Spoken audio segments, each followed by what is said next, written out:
BRS working president KTR సంచలన వ్యాఖ్యలు చేశారు. మంచిర్యాల జిల్లా క్యాతనపల్లిలో పర్యటించిన ఆయన చిట్చాట్ లో హాట్ కామెంట్స్ చేశారు. టీఆర్ఎస్ ను బీఆర్ఎస్ గా మార్చాక నష్టపోయామన్న కేటీఆర్ మళ్లీ టీఆర్ఎస్ గానే ఉంచాలని అనుకుంటున్నామని చెప్పారు. ప్రజా సమస్యలపై త్వరలోనే పాదయాత్ర చేస్తామని ప్రకటించారు. 2027లో యాత్ర చేసే అవకాశం ఉందని వెల్లడించారు. డీలిమిటేషన్ మూలంగా రాష్ట్రంలో అసెంబ్లీ స్థానాలు పెరిగే అవకాశం ఉందని ఆయన అభిప్రాయపడ్డారు. ఏ నియోజకవర్గం నుంచైనా పోటీకి సిద్ధమని కేటీఆర్ ప్రశ్నించారు. ఎన్నికల్లో పొత్తులు తమకు కలిసి రావని తేల్చి చెప్పారు. బీజేపీతో ఎట్టి పరిస్థితుల్లోనూ పొత్తు పెట్టుకోమని స్పష్టం చేశారు. 10 ఏళ్ల పాలనలో ప్రజలతో దూరం పెరిగిందని కేటీఆర్ అంగీకరించారు. ఈ గ్యాప్ నివారించడానికి అన్ని ప్రయత్నాలు చేస్తామన్నారు. టీడీపీ గురించి ప్రస్తావిస్తూ ఆ పార్టీలో మంచి లక్షణాలు ఉన్నాయన్నారు. ఆ పార్టీ నాయకుడు నేరుగా కార్యకర్తలతో మమేకమవుతారని, మా పార్టీలో అది లోపించింది కాబట్టే ఓడిపోయామని చెప్పుకొచ్చారు. ఇక జైలుకు వెళ్తేనే సీఎం అవుతారనేది భ్రమ మాత్రమే అన్న కేటీఆర్ హత్యలు చేసి జైలుకు వెళ్లేంత దుర్మార్గులం కాదని స్పష్టం చేశారు.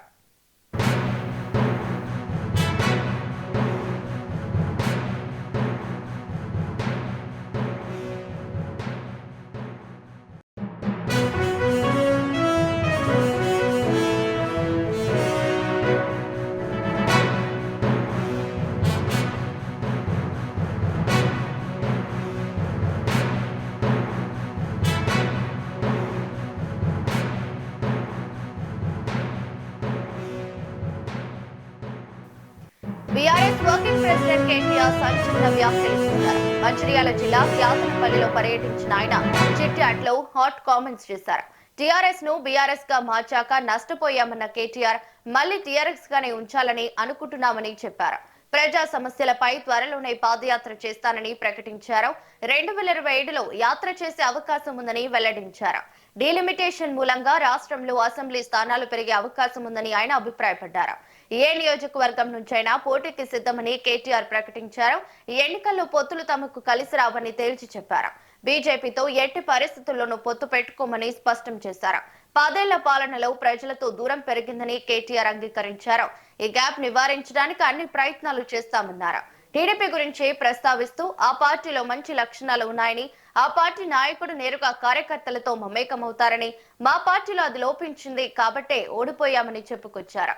ఇక జైలుకు వెళ్తేనే సీఎం అవుతారనేది భ్రమ మాత్రమే అన్న కేటీఆర్ హత్యలు చేసి జైలుకు వెళ్లేంత దుర్మార్గులం కాదని స్పష్టం చేశారు.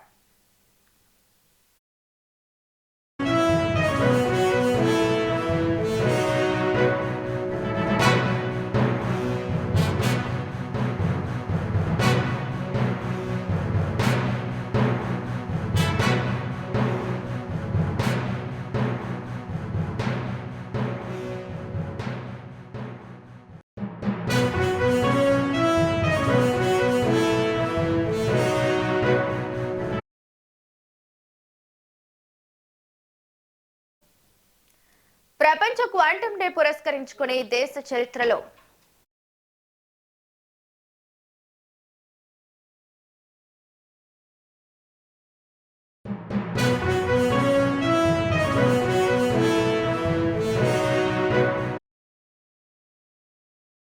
ఇక ఇదే అంశానికి సంబంధించి మరింత సమాచారం మా ఇన్పుట్ ఎడిటర్ రాములు అందిస్తారు. చెప్పండి Ramulu. Good morning Ravali. BRS party working president నిన్న ఉమ్మడి ఆదిలాబాద్ జిల్లా చెన్నూరు అసెంబ్లీ నియోజకవర్గంలోని క్యాతనపల్లి మున్సిపాలిటీ కౌన్సిలర్ల సన్మాన కార్యక్రమంలో పాల్గొన్నారు. అనేక సన్మాన కార్యక్రమంలో పార్టీ కార్యకర్తలను ఉద్దేశించి, అక్కడికి హాజరైన పార్టీ శ్రేణులను ఉద్దేశించి అనేక వ్యాఖ్యలు చేశారు. అయితే మీడియాతో చేసిన చిట్చాట్ వ్యాఖ్యలు, కొన్ని సంచలన వ్యాఖ్యలు కూడా ఉన్నాయి. అందులో ముఖ్యంగా తన సోదరి కల్వకుంట్ల కవిత, మాజీ ఎంపీ ఎమ్మెల్సీ, ప్రస్తుతం తెలంగాణ జాగృతి అధ్యక్షురాలు కవిత ఈ నెల 25న పార్టీ పెట్టబోతుందని చెప్పి ఇప్పటికే స్పష్టంగా ఆమె ప్రకటించింది. అది ఏ పార్టీ అనేది ఆమె ఆ రోజు చెప్తామని చెప్తుంది. అయితే ఈ పార్టీ కవిత పెట్టబోయే పార్టీపై మాత్రం కొన్ని ఆసక్తికర వ్యాఖ్యలు చేశారు పరోక్షంగా. టిఆర్ఎస్ ను ఇప్పటికే ఆమె టిఆర్ఎస్ ఖాళీగా ఉంది కదా, ఆ టిఆర్ఎస్ ను పెట్టుకుంటే ఎట్లా ఉంటుందని చెప్పి ఆమె ఇప్పటికే కొన్ని మీడియాతో పాటు మేధావుల దగ్గర కూడా ఆమె చర్చ పెడతా ఉంది. ఈ నేపథ్యంలో కేటీఆర్ ఆ వ్యాఖ్యలకి ఈ రోజు స్పందించాలని చెప్పి కూడా అనుకోవాలి. మేము గతంలో టిఆర్ఎస్ లో బీఆర్ఎస్ గా మార్చి నష్టపోయాము, తప్పు చేశాము, మళ్ళీ టిఆర్ఎస్ గానే ఉండాలని చెప్పి అనుకుంటున్నాం. కార్యకర్తల నుంచి కూడా అనేక మంది అభిప్రాయాలు కూడా వస్తాం. ఈ విషయాలన్నీ కూడా పార్టీ అధినేత కేసీఆర్ తో ముఖ్యమంత్రులు కూడా కూర్చొని చర్చించి మళ్ళీ టీఆర్ఎస్ గా పార్టీని మార్చాలని చెప్పి కూడా అనుకుంటామని చెప్పి చెప్పడం జరిగింది. దాంతో పాటు జైలుకి వెళ్ళేంత మాత్రాన అందరూ కూడా సీఎంలు కాలేరు, అది భ్రమే అని చెప్పి చెప్పడం జరిగింది. అయితే కవిత ఎంపీగా ఎమ్మెల్సీగా ఉంటూనే ఢిల్లీ మద్యం కుంభకోణంలో ఢిల్లీ తిహార్ జైల్లో ఆమె జైలు శిక్ష అనుభవించింది. కాబట్టి ఆ వ్యాఖ్యలు కూడా కవితపై పరోక్షంగా చేసినట్టు చెప్పి అనుకోవాలి. ముఖ్యంగా 2023 అసెంబ్లీ ఎన్నికల్లో మా తప్పిదాల వల్లే, కొన్ని పొరపాట్ల వల్లే ఓడిపోయాము. గోదావరి పరివాహక ప్రాంత ఎమ్మెల్యే క్యాడెట్ అందరూ కూడా భవిష్యత్తులో మారుతాము. ముఖ్యంగా కార్యకర్తల కేంద్రంగా పార్టీ పనిచేయలేదు, ఎమ్మెల్యే కేంద్రంగా పార్టీ పనిచేసేది. అందుకే కార్యకర్తలు మాపై కొంత వ్యతిరేకత ఉన్నారు. దాంతో పాటు జర్నలిస్టులకు కూడా మేము ఎలాంటి సహాయం చేయలేకపోయాం. భవిష్యత్తులో ఖచ్చితంగా మేనిఫెస్టోలో పెట్టి ఖచ్చితంగా వచ్చే ఎన్నికల్లో నిర్దిష్ట సమస్యలపై కూడా ఖచ్చితంగా హామీ ఇస్తున్నాము, చేస్తామని చెప్పి చెప్పడం జరిగింది. దాంతో పాటు ఏదైతే చంద్రబాబు నాయుడు టీడీపీ గురించి కూడా ప్రస్తావిస్తూ, టీడీపీ కార్యకర్తల పార్టీ పరంగా బలోపేతమైన పార్టీ, కార్యకర్తలందరికీ దగ్గరగా నాయకులు ఉంటారు, కానీ బీఆర్ఎస్ లో అది జరగలేదు కాబట్టి మేము ఓడిపోయామని చెప్పి చెప్పడం జరిగింది. ఖచ్చితంగా ప్రజా సమస్యలపై కాంగ్రెస్ పార్టీ ప్రభుత్వం అనుసరిస్తున్న ప్రజా వ్యతిరేక విధానాలపై ఆ కార్యకర్తల్లో మనోధైర్యాన్ని పెంచేందుకు నేను త్వరలో పాదయాత్ర కూడా చేపడతానని చెప్పి చెప్పడం జరిగింది. ఇంకా కవితను ఉద్దేశించి కొన్ని వ్యాఖ్యలు కూడా చేయడం జరిగింది. తల్లిదండ్రులు సరిగా చూసుకోకుండా సంతోష పెట్టకుండా పర్లేదు, కానీ మానసిక భేదంతో ఏడిపించడం కరెక్ట్ కాదని కూడా ఆయన కవితను ఉద్దేశించి చెప్పడం జరిగింది. కాబట్టి వ్యక్తిగత సమస్యలతో వచ్చే పార్టీలు ఏవి కూడా నిలబడలేదు. ఒక ఉద్దేశపూర్వకంగా ఒక ప్రజల ఎజెండాగా వచ్చే పార్టీలు మాత్రమే భవిష్యత్తు నిలబడితే. అందుకే తెలంగాణ రాష్ట్ర సాధన కోసం ఏదైతే టీఆర్ఎస్ స్థాపించామో ఆ పార్టీ అందుకే ఇన్ని సంవత్సరాల పాటు గట్టిగా నిలబడింది. ఎక్కువ మంది, లక్షల మంది కార్యకర్తల బలంతో టీఆర్ఎస్ పార్టీ ఉందని కూడా చెప్పడం జరిగింది. ఆనాటి ఎన్టీఆర్ గాని, వైఎస్ఆర్ గాని, చంద్రబాబు గాని, కేసీఆర్ గాని ప్రజానాయకులు, వాళ్ళందరూ కూడా మంచి నాయకులని కూడా చెప్పడం జరిగింది. ఇక డీలిమిటేషన్ విషయానికి వస్తే ప్రస్తుత నిష్పత్తి ప్రకారం డీలిమిటేషన్ లోక్సభ నియోజకవర్గాలు కానీ అసెంబ్లీ నియోజకవర్గాలను పెడితే చాలా మంచిది. 24% ఏదైతే వాటా ఉందో ఇక్కడైనా అది ఉండాలని చెప్పి కూడా ఆయన డిమాండ్ చేయడం జరిగింది. డీలిమిటేషన్ వల్ల పెరిగే అసెంబ్లీ సీట్ల వల్ల భవిష్యత్తులో బీఆర్ఎస్ పార్టీకి మంచి భవిష్యత్తును కూడా చెప్పడం జరిగింది. కాబట్టి ఇంకా గత 2020లో కూడా అవసరమైతే పాదయాత్ర చేసేందుకు కూడా నేను సిద్ధంగా ఉన్నాను. ఖచ్చితంగా బీఆర్ఎస్ పార్టీ వచ్చే ఎన్నికల్లో మెజార్టీ స్థానాలతో గెలిచి అధికారంలోకి వస్తుందని చెప్పి చెప్పడం జరిగింది. కానీ రేపు 25వ తేదీన కవిత ఇప్పటికే ఆమె సమయం ప్రకటించింది. అయితే ఇప్పుడు బీఆర్ఎస్ అనే పార్టీ పేరుని మళ్ళీ బ్యాక్ టు టీఆర్ఎస్ గా మార్చడానికి ప్రధాన అంశాలు ఏమై ఉంటాయంటారు? అంటే 2023 అసెంబ్లీ ఎన్నికలకు ముందు దేశవ్యాప్తంగా ప్రాంతీయ పార్టీలు కలుపుకొని ఫెడరల్ ఫ్రంట్ పేరుతో కేసీఆర్ ముందుకు పోవాలని చెప్పి కొన్ని వెస్ట్ బెంగాల్, మహారాష్ట్ర, బీహార్ కొన్ని రాష్ట్రాల్లో పర్యటించి అక్కడ పార్టీ నాయకులకి ఒక సమావేశం ఏర్పాటు చేసి అంత చేసినప్పటికీ ఢిల్లీ అరవింద్ కేజ్రీవాల్ తో కలిసి పంజాబ్ మా సీఎం మాన్ సింగ్ తో కలిసి ఇట్లా చెన్నై స్టాలిన్ తో కలిసి ఇలాంటి ప్రాంతీయ పార్టీలు కలుపుకొని దేశంలో పెద్ద శక్తిగా ఎదుగుతాము, జాతీయ పార్టీల యొక్క ప్రభావాన్ని తగ్గిస్తామని చెప్పి అసెంబ్లీ ఎన్నికల ముందు అనేక ప్రయత్నాలు చేశారు. కొన్ని రాష్ట్రాల్లో కూడా కేసీఆర్ పెద్ద ఎత్తున పర్యటించారు. కానీ ఆ ఫలితాలు ఏవి కూడా, ఆ వ్యూహాలు ఏవి కూడా ఫలించలేదు. ఫలించకపోగా సొంత రాష్ట్రంలోనే అసెంబ్లీ ఎన్నికల్లో ఓడిపోయారు. ఎంపీ ఎన్నికల్లో కూడా ఘోర పరాభవానికి బీఆర్ఎస్ పార్టీ గురైంది. 17 ఎంపీలు ఉంటే ఏ ఒక్క ఎంపీ సీటు కూడా గెలవకపోగా కొన్ని ఎంపీ సీట్లలో పార్టీకి డిపాజిట్ కూడా రాని పరిస్థితి.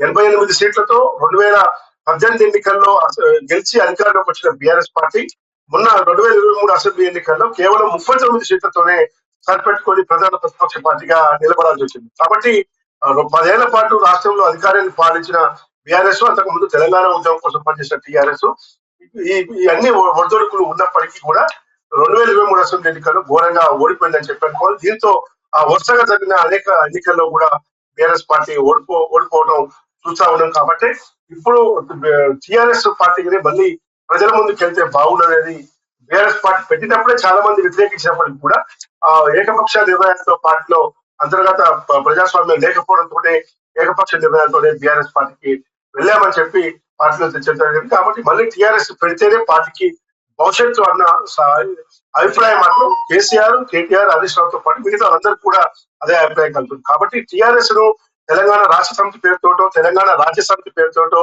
తెలంగాణ రాష్ట్ర ప్రజా సమితి పేరుతోటో వేరే వాళ్ళు మళ్ళీ టీఆర్ఎస్ అనే పేరు వస్తట్టు ఇప్పటికీ కవిత ప్రయత్నాలు చేస్తున్నట్టు తెలుస్తా ఉంది. కాబట్టి దాని నుంచి అధిగమించి ఆమెకు వెళ్ళే ఎట్టి పరిస్థితుల్లో కూడా ఆమెకు ఉపయోగం జరగకుండా ఉండేందుకే కేటీఆర్ మళ్ళీ ఈ ఆలోచన చేస్తున్నట్టు కూడా తెలుస్తా ఉంది నవలి. రాములు, అయితే ఇప్పుడు కవిత పార్టీ పెట్టి టీఆర్ఎస్ అని ప్రకటించగానే కేటీఆర్ అన్న కూడా బ్యాక్ టు టీఆర్ఎస్ అని పేరు ప్రకటిస్తున్నారు కదా, అన్న చెల్లెళ్ళ మధ్యలో ఏమన్నా కోల్డ్ వార్ ఏమైనా జరుగుతుందంటారా? అంటే ఇప్పటికే ఆమె కేసీఆర్ పైన కానీ గత బీఆర్ఎస్ ప్రభుత్వం పైన బహిరంగ విమర్శలు చేస్తా ఉంది. గత బీఆర్ఎస్ వాయులో అనేక అభివృద్ధి తక్కువ జరిగింది, అవినీతి ఎక్కువ జరిగింది. కాళేశ్వరం ప్రాజెక్టు విషయంలో కానీ ఇంక ఇతర అంశాల్లో కూడా అనేక దోపిడీ జరిగిందని చెప్పి ఆమె బహిరంగ విమర్శలు చేస్తా ఉంది. ముఖ్యంగా హరీష్ రావు టార్గెట్ గా ఆమె పరోక్ష వ్యాఖ్యలు చేస్తూ హరీష్ రావును వ్యక్తిగత వ్యాఖ్యలు కూడా చేస్తూ ఆమె తీవ్రస్థాయిలో మండిపడతా ఉంది. ముఖ్యమంత్రి పేరు కూడా గుంపు బేస్గా పెట్టి హరీష్ రావును గుంటనక్క పేరు అని చెప్పి అది గుంటనక్క గుంపు మేస్త్రి మ్యాచ్ ఫిక్సింగ్ లో బీఆర్ఎస్ బలైపోతుంది, రేపు బీఆర్ఎస్ మొత్తం కూడా అయిపోతుంది, బీఆర్ఎస్ పార్టీ పని అయిపోతుంది. కేసీఆర్ ఫామ్ హౌస్ లో ఉండి విశ్రాంతి తీసుకుంటున్నాడు, కేటీఆర్ తో పార్టీ నడపడం సాధ్యం కాదని చెప్పి ఆమె స్పష్టంగా చెప్తుంది. కాబట్టి భవిష్యత్తులో నేనే తెలంగాణ ఉద్యమంలో కీలక పాత్ర పోషించాను, తెలంగాణ రాష్ట్ర ప్రజలకి కాంగ్రెస్ బీజేపీలకు ప్రత్యామ్నాయంగా నేను పెట్టబోయే పార్టీ ప్రత్యామ్నాయం కూడా ఆమె చెప్తా ఉంది. బీఆర్ఎస్ అసలు ప్రస్తావనే కూడా మర్చిపోతారు. ఓవైపు అసెంబ్లీ సమావేశాలకు రాకుండా, ఇతర ముఖ్య నేతల సమావేశాలకు రాకుండా కేవలం ఫామ్ హౌస్ లోనే పార్టీ నడుపుతున్న కేసీఆర్ కూడా భవిష్యత్తు ఉన్నదని కూడా ఆమె చెప్పడం జరిగింది. కాబట్టి ఈ రోజు KTR BRS party working president గా ఉన్నాడు, కవిత ప్రస్తుతం తెలంగాణ జాగృతి అధ్యక్షులుగా ఉన్నారు. ఈ నెల 25వ తేదీన ఆ పార్టీ నాయకురాలుగా పార్టీ అధ్యక్షుడిగా కూడా కాబోతా ఉన్నారు. కాబట్టి రేపు ఇంకా బహిరంగ వ్యాఖ్యలు కానీ, ప్రజా సమస్యల విషయంలో కానీ, ప్రభుత్వం పైన, సొంత పార్టీ బీఆర్ఎస్ పైన కూడా ఆమె ఎక్కువ వ్యాఖ్యలు చేసే అవకాశం ఉంది. కాబట్టి కేటీఆర్ చాలా చాకచక్యంగా వ్యూహాత్మకంగానే మళ్ళీ టీఆర్ఎస్ పేరును మళ్ళీ మేము తెరపైకి తెస్తున్నామని చెప్పినట్టు తెలుస్తా ఉంది నవలి. Thank you Ramulu.